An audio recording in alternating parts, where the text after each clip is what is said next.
Welcome, everybody. Hope you're having a beautiful Monday. I'm here to cover some updates on Caitlin Clark as Stephanie White addressed the media today.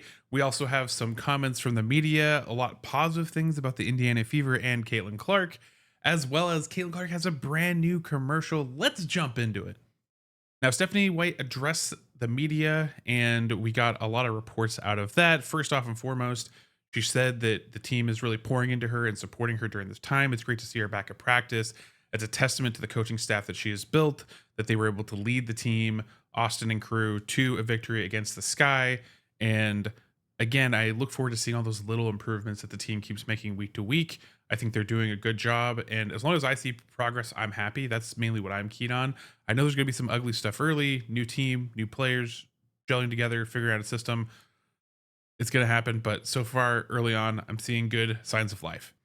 All that said, the big news was in regards to Caitlin Clark and Sophie Cunningham. Is she going to be ready for tomorrow? Oh, not for tomorrow, no. I think for us, it's we've got to work both her and Sophie back into, are they in basketball condition? What does it mean to go live? It's one thing to do some shooting drills. It's another thing to get out there on the floor, get back into to movement patterns, rhythm, timing.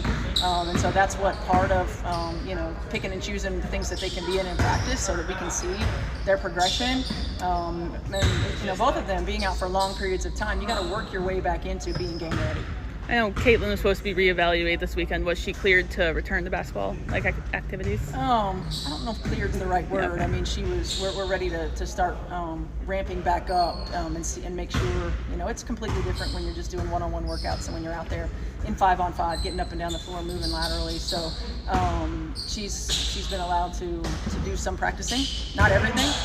And we're gonna be smart and we're gonna be cautious and we're gonna play the long game and work her back in very intentionally. And Sophie too, she was limited on Friday, and what has she been able to progress and do? Yeah, she was a little limited today. Again, it's seeing how they do in certain drills and certain actions. Getting them back into game condition. Again, this is an injury that she's aggravated a few times now this season, so making sure we're playing the long game and doing it the right way. Now, the thing I key on here is the long game, and that's the correct way to look at this. You don't want Caitlin Clark to re-aggravate her quad injury. That's a recipe for disaster. You don't want Sophie Cunningham to re-aggravate her ankle. That also, that she's already re-injured. That's not going to be good. You need these players for the playoffs. That is the correct way to look at this. And so, while that means that Caitlin Clark isn't going to play against the Atlanta Dream, I think the team has shown that they can, or at least they are in a state where they can compete with the Atlanta Dream with Erin McDonald, who I made a video about and how they're going to keep her, which means we probably won't see any news about her until they know that Sophie Cunningham or Caitlin Clark is going to for sure come back and what that timeline is. And given all that interview sounds really cagey. The fact that they're not being definitive about either one of their status, and a lot of, as the reporters kind of pry for like, hey, are they good? Are they coming back? It's kind of really like, well, it's a long time to get back to speed and pace, and they've been out for a while, and so like, and we're ramping. She's not cleared, but we're allowed to ramp up, and all these kind of things, and all that language is, in my eyes, to basically not say like, yes, they're healthy and they're cleared to come back, and it's going to end our hardship contract with Erin McDonald.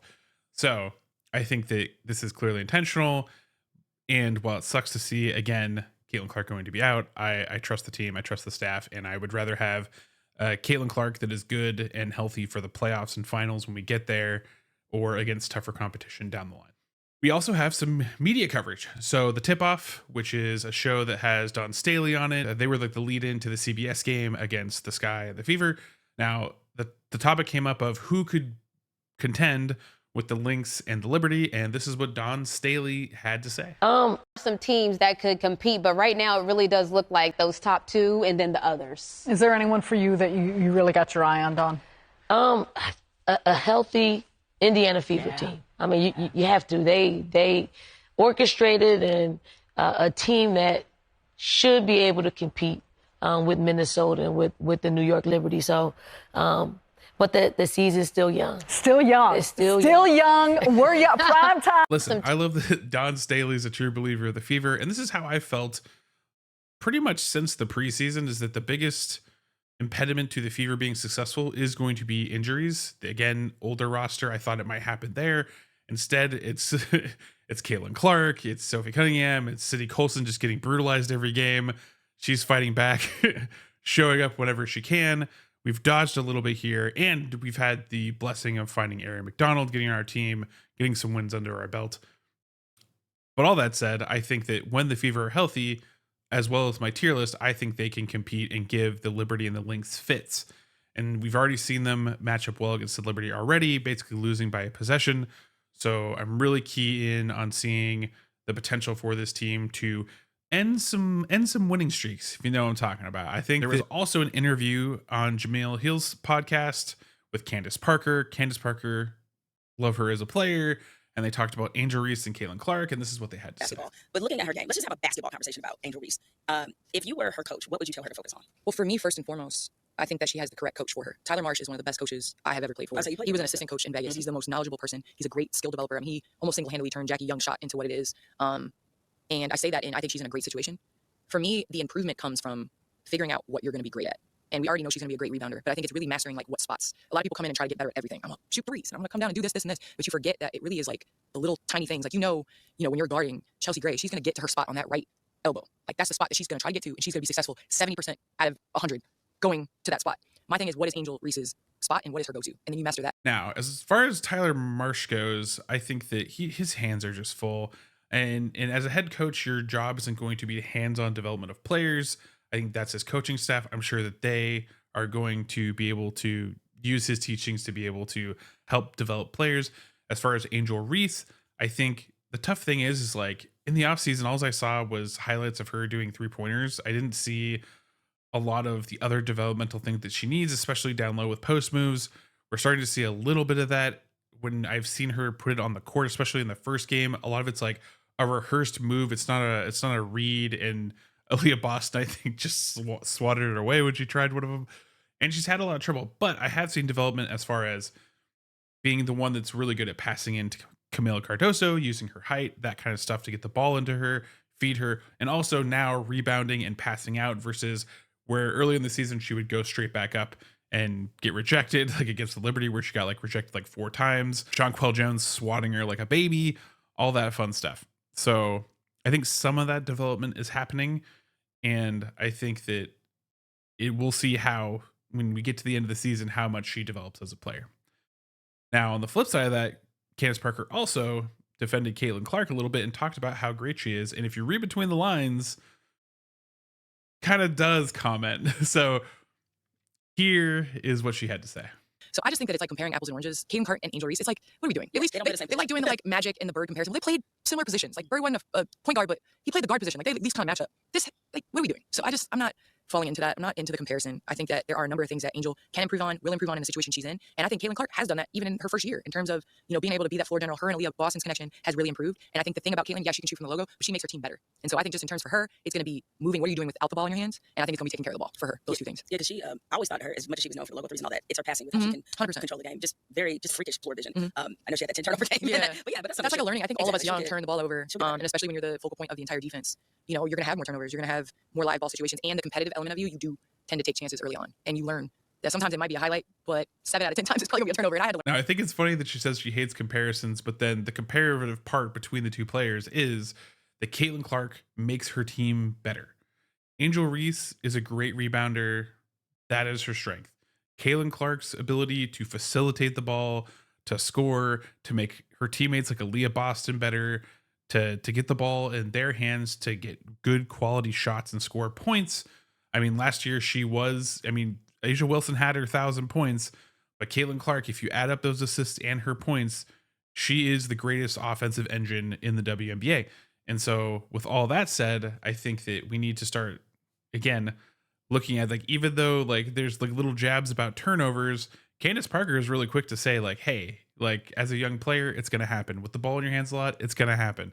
It happens to all the best players. They're going to have 10 turnover games. It's going to happen at some point when you have that much trust in you, but also you can see the flip side of it. The positive of having Caitlin Clark, even if she gives 10 turnovers, those 10 turnovers usually don't turn into a ton of points. Usually it's a fraction of that, but assists is guaranteed points. You made that pass, your teammate scored guaranteed points. And so it's always going to look worse than it is when it comes to Caitlin Clark's turnovers, just in general. But already I've seen her have games where she's handling the ball a lot better.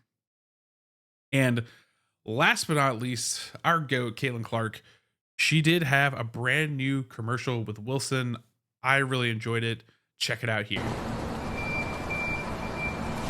When you strip away the noise and the bright lights, it's just the game you loved as a kid. Chance of defense by the Sparks fans. 6 on the shot clock. Clark, a deep 3. Feet on the hardwood, basketball in hand, guiding you, inspiring you, working on the player you dream to be. Because the ball will always bring you back to your favorite place.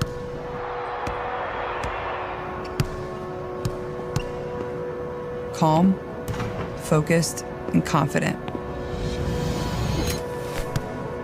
To the place all roads lead, the game of basketball.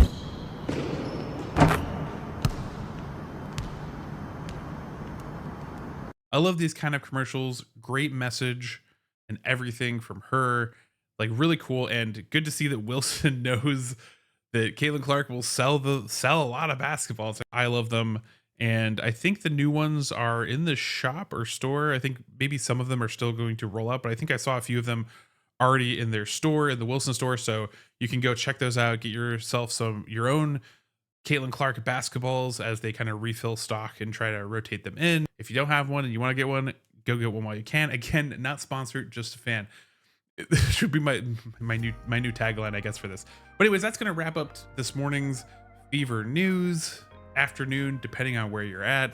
And as always, remember, let me know down in the comments what you think. Like, subscribe. Thank you for all of the awesome support recently. And remember, you're going to be amazing today because you are amazing. And I'll catch you next episode.